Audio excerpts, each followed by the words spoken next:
92.7 big FM पर आप सुन रहे हैं यादों का idiot box with Nilesh Mishra season 4। कहानियां जिनमें आप मिलते हैं खुद से। दोस्तों, मैं आपको सुनाने जा रहा हूं अपनी मंडली के सदस्य आजम कादरी की लिखी कहानी नकाब के इस पार पार्ट 1। बिल्कुल सही समझे आप, कहानी तो इश्क की ही है।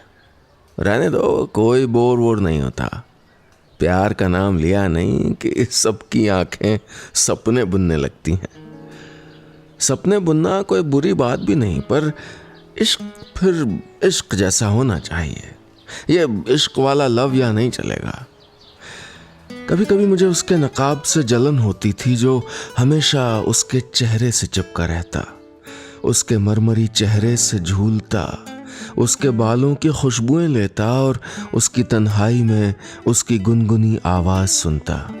सिर्फ इतना ही नहीं, अक्सर नमाज में उसके नमकीन आंसुओं को भी चखा करता। उस दिन वो थोड़ा घबराई हुई थी। यूं तो घबराना उसकी फितरत में शामिल नहीं था, लेकिन कुछ साल हुए ये बीमारी किसी छींट की तरह उसके दामन पे लग गई थी। ये वही दिन था जिस दिन से नकाब को अपने चेहरे पे सजाया था। तो बात यूं थी, नवंबर के महीने की शुरुआत हवा में गुलाबी ठंड ले आई थी। दिल्ली के कॉलेजों में ये तरह तरह के उत्सवों का वक्त होता है। जामिया मिलिया इस्लामिया यूनिवर्सिटी में भी उस दिन शाम गज़ल का प्रोग्राम था और उसे इस शाम में अपने मन की आवाज़ सबको सुनाने का मौका मिला। वो आवाज़ जिसको अब तक इस यूनिवर्सिटी में किसी ने नहीं सुना था। मैं जानता था कि उसके मन में हलचल थी। बुरके के अंदर उसके होंठ लगातार दुआ कर रहे थे, नसरून मिनल्लाह व फतहुन करीब। अपनी फतह के लिए ये दुआ उसको उसकी अम्मी ने सिखाई थी। एक बेचैनी यहाँ नकाब के भीतर थी और दूसरी बेचैनी कहीं और बेनकाब थी। रहमान अपने हॉस्टल के कमरे में खुद को किताबों में दफन किए जा रहा था। आईएएस के एग्जाम में महीना भर ही तो बचा है। उसको तो किसी भी सूरत में आईएएस बनना ही है, ये बात वो बहुत पहले ठान चुका था। अपने टैक्सी चलाने वाले अब्बा से उसने वादा किया था, अब्बा एक दिन तुमको ऐसी सवारी पे बिठाऊंगा कि तुम्हारे जिस्म पे बनी जिंदगी की सारी ठेठें मुस्कुरा उठेंगी। वो भी किताब पढ़ते पढ़ते यही दुआ बीच बीच में पढ़ता रहता था, नसरून मिनल्लाह व फतहुन करीब। अजीब इत्तेफाक है, उसकी भी अम्मी ने उसको यही दुआ सिखाई थी। जिंदगी को जीतने की दुआएं अम्मियां ही क्यों सिखाती हैं? कभी कभी ये सोचता हूं तो लगता है कि जीतने का मंत्र शायद माओं के पास ही होता होगा। अरे कभी कभार किताबों से बाहर की दुनिया भी देखनी चाहिए, ऐसे तो पागल हो जाओगे रहमान। इतनी अच्छी शाम गज़ल की महफिल है, चलो भाई। अपने गद्दे पे औंधे मुंह पड़े क्लाइमेटोलॉजी की किताब पढ़ रहे रहमान से उसके रूममेट नूर ने कहा और शीशे के सामने कंघी करने लगा, भाई मुझे ये किताब आज ही ख़त्म करनी है यार, और फिर ये गज़ल वगैरह मुझे कुछ ज़्यादा समझ नहीं आती। अरे कभी तो मेरा कहना मान लिया करो यार, नूर ने शिकायत भरी नज़रों से कहा तो रहमान को मानना पड़ा। वैसे सही भी तो कह रहा है। सारा दिन पड़े रहने से उसके सर में दर्द भी होने लगा था। ये सोचते हुए वो उठ खड़ा हुआ। रहमान को क्या पता था कि जिस सरदर्द को कम करने की खातिर वो महफिल में जा रहा था, वहां इससे भी बड़ा दर्द उसका इंतजार कर रहा है। 92.7 बिग एफएम पर आप सुन रहे हैं यादों का idiot box with Nilesh Mishra season 4। कहानियां जिनमें आप मिलते हैं खुद से। दोस्तों, मैं आपको सुना रहा हूं अपनी मंडली के सदस्य आजम कादरी की लिखी कहानी नकाब के इस पार पार्ट 1। इस कहानी में अब तक आपने सुना आईएएस की तैयारी कर रहे रहमान को दिन रात पढ़ाई के अलावा कुछ नहीं सूझता था। आज जब उसके दोस्त नूर ने उसको जामिया में हो रहे शाम गज़ल के जलसे में जाने को कहा तो उसने मना कर दिया, लेकिन फिर थोड़ी देर मान मनव्वल के बाद आखिरकार वो राज़ी हो गया। रहमान को क्या पता था कि शाम गज़ल की उस महफिल में उसे किसी को देखते ही प्यार हो जाएगा। अब आगे। तैयार हो चुके नूर को रहमान ने अपनी नीली शर्ट पहने देखा तो गुस्सा हो गया। कॉलेज के वो बैचलर दिन ही अलग होते हैं। हॉस्टल में रहने वाले लड़कों का अपना कहाँ कुछ होता है। पेस्ट, जीन्स, जूते, चश्मा, घर से लाया हुआ घी, जो एक बार उजागर हुआ वो पूरे हॉस्टल का। हल्की फुल्की नोकझोंक होने के बाद आखिरकार दोनों तैयार होके अंसारी ऑडिटोरियम की तरफ निकल गए। हवाओं में पलाश के फूलों की खुशबू तैर रही थी। ऑडी से दयारे शौक मेरा, दयारे शौक मेरा, शहरे आरज़ू मेरा, जामिया के तराने की आवाज़ सुनाई दे रही थी। ले, प्रोग्राम शुरू भी हो गया, और करवा ले देर। नूर भुन्नाया। बाहर जमा भीड़ को पार करने में थोड़ा वक्त लगा, लेकिन दोनों अंदर पहुंच ही गए। ऑडी में एकदम अंधेरा था। सिर्फ मंच पे पड़ रही एक स्पॉटलाइट नमूदार थी। तालियां आने वाले गजल ख्वां के इस्तकबाल में झूम रही थीं। नूर तो सेटिंग करके बैठ गया, लेकिन रहमान को जगह नहीं मिली। मजबूरन उसको सबसे आगे वाली सीटों से भी आगे विंग्स के नज़दीक खड़े होना पड़ा। स्पॉटलाइट जिस मेहमान का इंतज़ार कर रही थी वो हवा में तैरती खुशबू की तरह आके लाइट में खड़ी हो गई। काला बुर्का पहने कोई बला थी उसमें। लड़की ने सबको झुक के आदाब किया तो नजरें नज़दीक खड़े रहमान से जा टकराईं। रहमान को लगा कि ये बात अकेले उससे कही गई हो। इजाजत के बाद एक सितार जैसी आवाज सुनाई दी। सरकती जाए है रुख से नकाब, आहिस्ता आहिस्ता उतरता आ रहा है आफताब, आहिस्ता आहिस्ता। अंधेरे में चमकती स्पॉटलाइट में उसकी रोशन आवाज भी जैसे ऑडी के खला में महक उठी। इतनी प्यारी और सुरीली आवाज। रहमान तो बस उसको देखता ही रह गया। बुरके की जाली में कितनी बार रहमान ने झांकने की कोशिश की, पर हिलते होठों के अलावा कुछ और नजर नहीं आया। हाँ, उसकी बड़ी बड़ी आंखें जब रहमान से टकराती तो रहमान के चेहरे पे मुस्कुराहट खुद ब खुद चली आती। एक तड़प सी रहमान ने अपने अंदर महसूस की थी। इश्क में खतरनाक होता है तड़प का न होना, सब कुछ यूं ही हो जाना, न जलना आग का भीतर, बिना आग के ही पिघल जाना। इश्क में खतरनाक होता है तड़प का न होना, सब कुछ यूं ही हो जाना। जी टापा नहीं है, बस धुन उस शायर की है, अल्फाज मेरे हैं। तो जनाब उस दिन रहमान के दिल में आईएएस बनने की तड़प के अलावा लफ्ज़ इश्क की एक तड़प और पैदा हो गई थी। लड़की की बुर्के में से चमकती काली आंखें और गले से निकलते अल्फाज माहौल को रूमानी बना गए थे, और रहमान उस रूमानियत को अपने अंदर तक महसूस कर सकता था। गजल खत्म हुई तो सारा हॉल तालियों से भर गया। बस रहमान ही था जो अवाक सा खड़ा बुर्के वाली लड़की को विंग्स में जाते देखता रहा। उसके बाद कितनों ने गजलें गाईं, कितनों ने नज़मों की बंदिशें लगाईं। रहमान को होश भी नहीं था। उसको तो बुर्के के पहलू में से झांकती दो काली आंखें दिखती रहीं। 92.7 बिग एफएम पर आप सुन रहे हैं यादों का idiot box with Nilesh Mishra season 4, कहानियां जिनमें आप मिलते हैं खुद से। दोस्तों, मैं आपको सुना रहा हूं अपनी मंडली के सदस्य आजम कादरी की लिखी कहानी नकाब के इस पार पार्ट 1। इस कहानी में अब तक आपने सुना, ये पहली बार था जब रहमान किताबों को छोड़ के अपने दोस्त के कहने पे अपनी यूनिवर्सिटी जामिया के सालाना प्रोग्राम शाम गज़ल में गया। ऑडी के बाहर बहुत भीड़ को पार करके आखिरकार वो अंदर दाखिल हुआ तो प्रोग्राम शुरू हो चुका था और मंच की स्पॉटलाइट किसी के गज़ल गाने का इंतज़ार कर रही थी। वो एक बुर्के वाली थी जिसने अपनी गज़ल से सबका मन जीत लिया था। रहमान तो बस उसकी आवाज़ सुनता रह गया। उसकी बुर्के से झांकती काली आंखें रहमान पे कोई जादू कर गई थीं। रहमान को उस लड़की से इश्क हो गया था। अब आगे। यूं तो बर्तन धोते वक्त कपड़ों पे प्रेस करते वक्त उसके आसपास का अकेलापन उसकी मरमरी आवाज़ की हमेशा तारीफ किया करता, लेकिन उस दिन उसको लोगों की बहुत तारीफें मिली थी। वो खुश थी, बिल्कुल उस तरह जैसे किसी को खोए हुए सामान के मिलने की खुशी होती है। उसकी आवाज़ उसका सामान ही तो थी।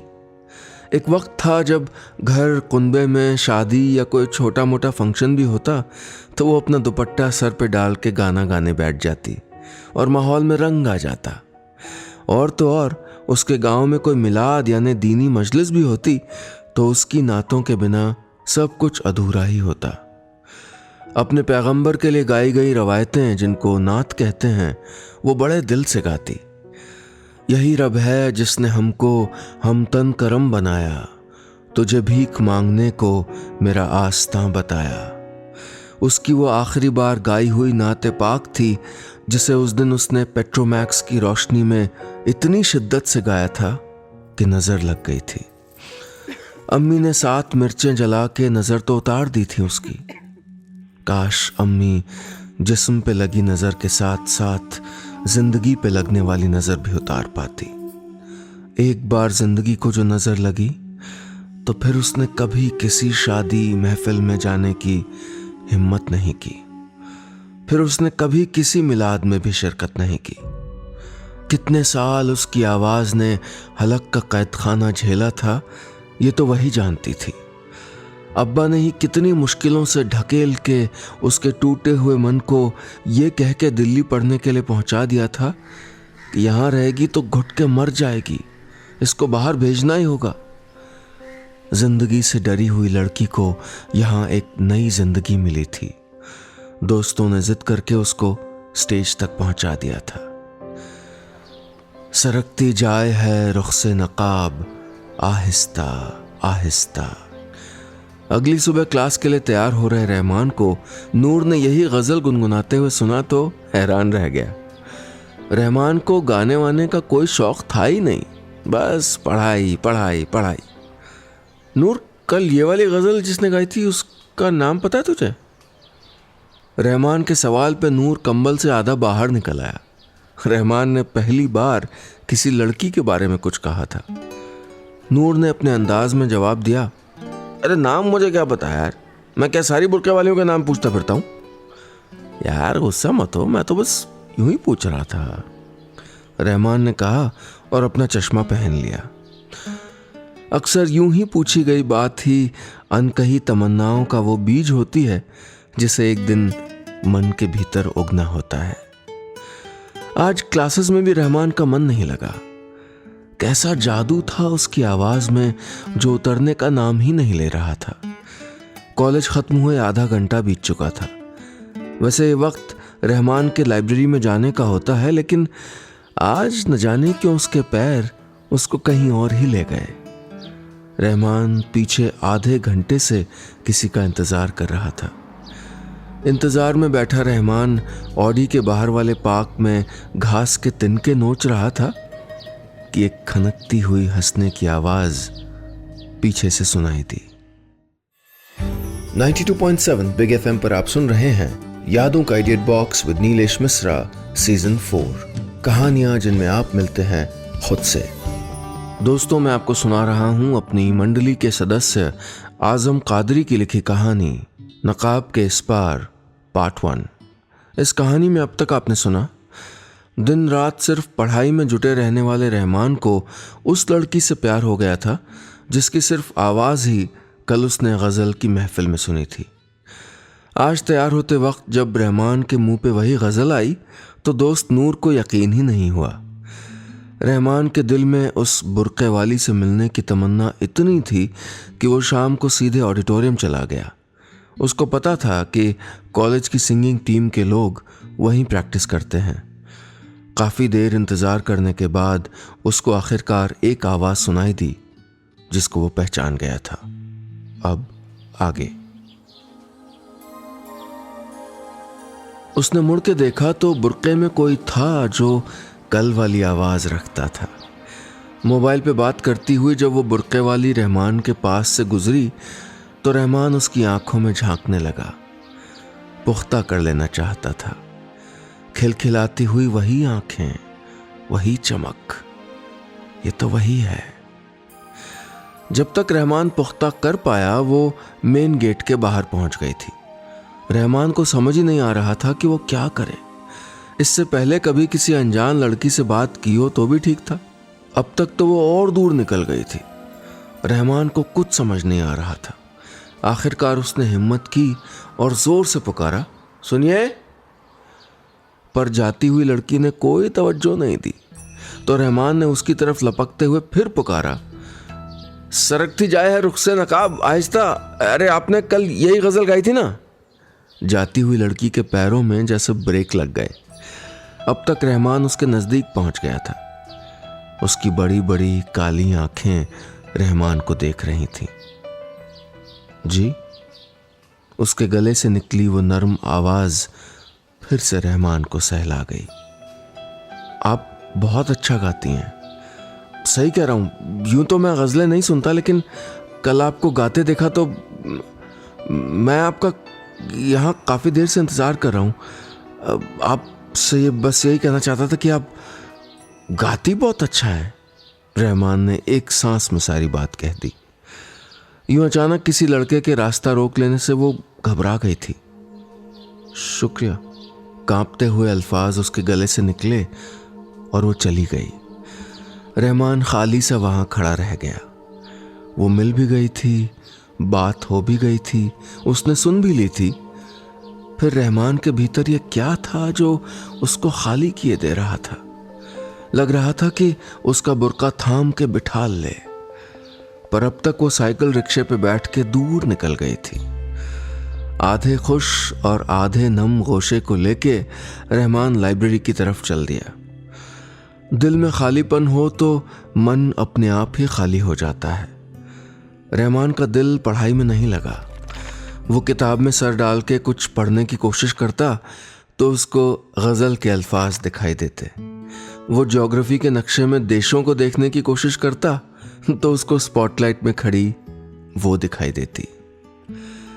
इसे ही शायद इश्क कहते हैं। आखिरकार रहमान स्पोर्ट्स कॉम्प्लेक्स की तरफ हो लिया। नूर इस वक्त यहीं मिलता है।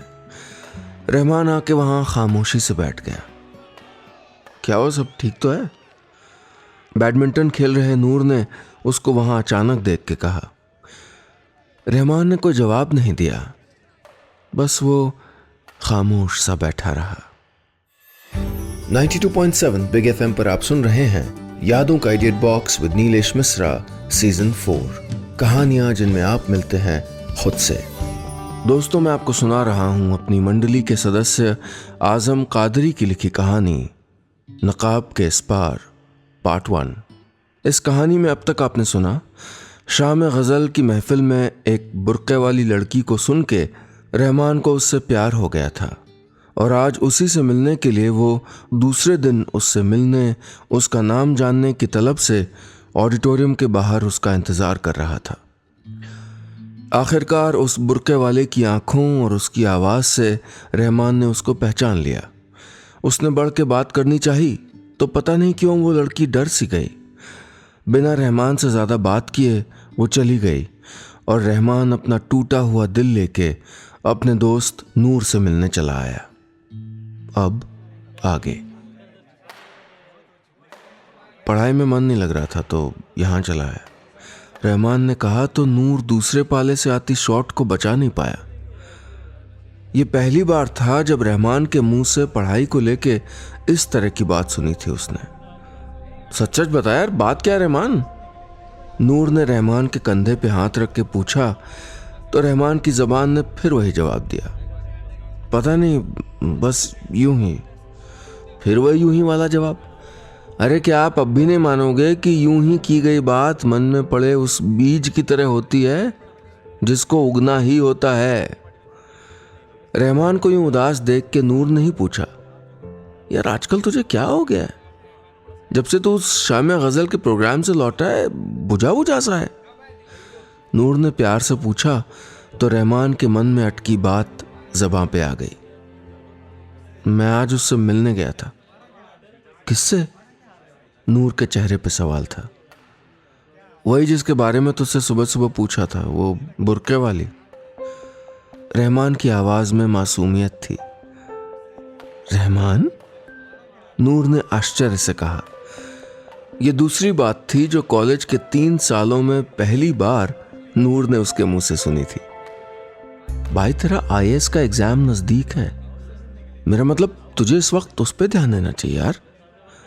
नूर की बात पे रहमान ने बस हाँ में सर हिलाया। इतना कह के वो उसके साथ हॉस्टल की तरफ हो लिया। वैसे नाम क्या उसका? रास्ते में नूर ने छेड़ते हुए कहा तो रहमान ने धीरे से जवाब दिया, कहाँ पूछ पाया, मुझे याद भी नहीं रहा। जब होश आया तब तक वो रिक्शे पे बैठ के जा चुकी थी। रहमान उस लम्हे को याद करता हुआ बोला, तुम भी यार 9 दिन चले 2.5 कोस। तू बस पढ़ाई कर, वही ठीक है तेरे लिए। वैसे भी वो फनकार और तू किताबी कीड़ा, जोड़ी कैसे मैच खाएगी? मतलब तू कह रहा है कि उसकी तरह मुझे भी गाना चाहिए? रहमान जैसे कुछ जानना चाह रहा था। अरे गाना तो दूर, तुझे तो किसी गजल निगार के नाम भी मालूम नहीं होंगे। उससे बातें करने का कोई बहाना भी तो चाहिए। नूर ने कहा तो मजाक में ही था, लेकिन रहमान के दिल में ये बात सारी रात खटकती रही। अगले रोज रहमान रोज की तरह लाइब्रेरी तो गया, लेकिन पढ़ने के बजाय वो शोबा उर्दू की किताबों में कुछ खोजने लगा। एक ही शायर का नाम उसको याद था, इसलिए बड़ी मुश्किल से छांट के गालिब की ही एक किताब हाथ लगी। उसका पहला सफ़ा खोलते ही लंबी सी टोपी पहने गालिब नजर आए, जो रहमान से कह रहे थे कि ये इश्क नहीं आसान, बस इतना समझ लीजिए एक आग का दरिया है और डूब के जाना है। लेकिन प्यार में आग वाग जरा सी चीजें लगती हैं। आज 2 क्लास बंक करके वो कैंपस में बनी गालिब की स्टैचू के नीचे गालिब की गजलें याद करने लग गया। जैसे भूल गया हो तो मिर्जा गालिब पीछे से खुद ही बता देंगे। बाजी चाहे अतफाल है दुनिया मेरे आगे, होता है शबो रोज तमाशा मेरे आगे। रहमान एक एक लाइन पढ़ता फिर दोहराता, किसी मासूम बच्चे की तरह लग रहा था जिसे अभी अभी परीक्षा देने जाना हो। 92.7 बिग एफएम पर आप सुन रहे हैं यादों का idiot box with Nilesh Mishra season 4, कहानियां जिनमें आप मिलते हैं खुद से। दोस्तों, मैं आपको सुना रहा हूं अपनी मंडली के सदस्य आजम कादरी की लिखी कहानी नकाब के इस पार पार्ट 1।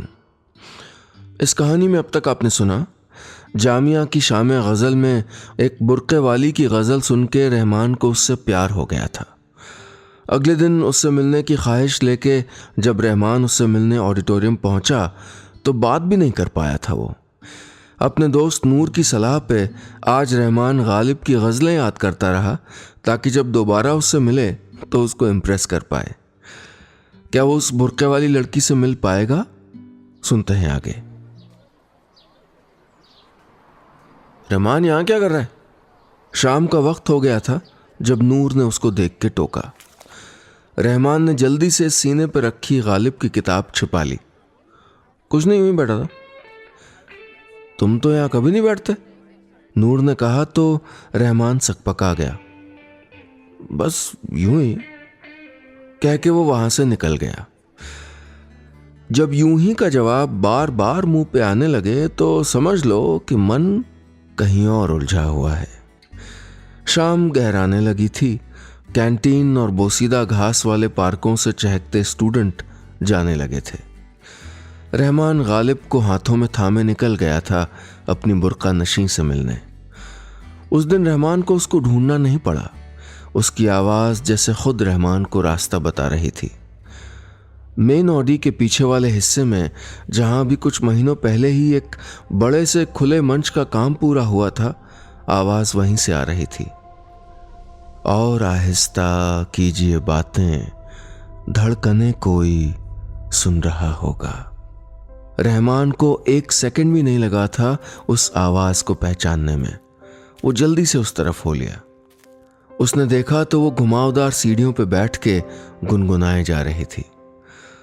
कैसे बोलोगे दिल का अफसाना, दिल डरे और निगाह घबराए। जमीन पे गिरे सूखे हुए पत्तों से रहमान के कदमों की जो आहट हुई, उसी ने मुस्कुराती आवाज को होश में ला दिया। तुम? रहमान को यूं अचानक वहां देख के वो घबरा गई थी। जी, आपको गाते हुए सुना तो। रहमान ने उसके सुकून में कुछ खलल डाला था या कुछ और था, पर वो गुस्सा हो गई थी। और आप चले आए यहां पीछा करते हुए। वो खड़ी हुई तो उसके बुरके से चिपके हुए पत्ते झड़ने लगे, जैसे वो कोई सूखा हुआ पेड़ हो। नहीं, आप शायद गलत समझ रही हैं। मैं तो बस यूं ही का कोई जवाब नहीं होता। वो तो खुद एक ऐसा सवाल होता है जिसका जवाब बोलने वाले के पास भी नहीं होता। रहमान को समझ नहीं आ रहा था कि वो क्या कहे। गांव हो या शहर, लड़के हर जगह एक ही से होते हैं। कल आपसे जरा बात क्या कर ली आप तो। उस लड़की ने इतना कहा और वहां से लगभग दौड़ पड़ी वो। सुनिए सुनिए, रहमान ने पीछे से पुकारा भी, पर वो तब तक उड़ते कोहरे में कहीं गायब हो गई थी। रहमान को उसका ये बर्ताव समझ नहीं आया। उस दिन अपने कमरे पे पहुंच के वो बहुत रोई और उसका नकाब आंसू पीता रहा। वो जब जी भर के रो लेती तो अपने हिजाब को हटा के शीशे में देखती। यकीन मानिए, शीशा भी उसके हाल पे आंसू बहा लेता होगा। उसका आधा तेजाब से जला हुआ चेहरा यहां कॉलेज में देखा ही किसने था। शुक्र है कि उस घटना में अल्लाह ने उसकी आंखें सही सलामत बचा दी थीं। लेकिन उसको लगता था कि उसकी आंखें ही ना रहती तो अच्छा होता। कम से कम उसको रोज अपने पुराने चेहरे की याद तो ना आती। गांव के एक मनचले ने पीछा करते करते एक दिन उसके चेहरे पे तेजाब क्या फेंक दिया था। उसकी तो जिंदगी ही जल गई थी। जब भी कोई अनजान उसका पीछा करता तो उसका दिल किसी बच्चे की तरह घबरा जाता। रहमान को यूं देख के कुछ पुराना आंख में पड़ा हुआ कंकड़ सा चुभ गया था उसे। मन में डर हो तो प्यार से देखने वाली आंखें भी जहर बुझी लगती हैं। दोस्तों, ये था इस कहानी का पहला हिस्सा। इसका अगला पन्ना पलटूंगा कल, कहानी नकाब के इस पार पार्ट 2 में।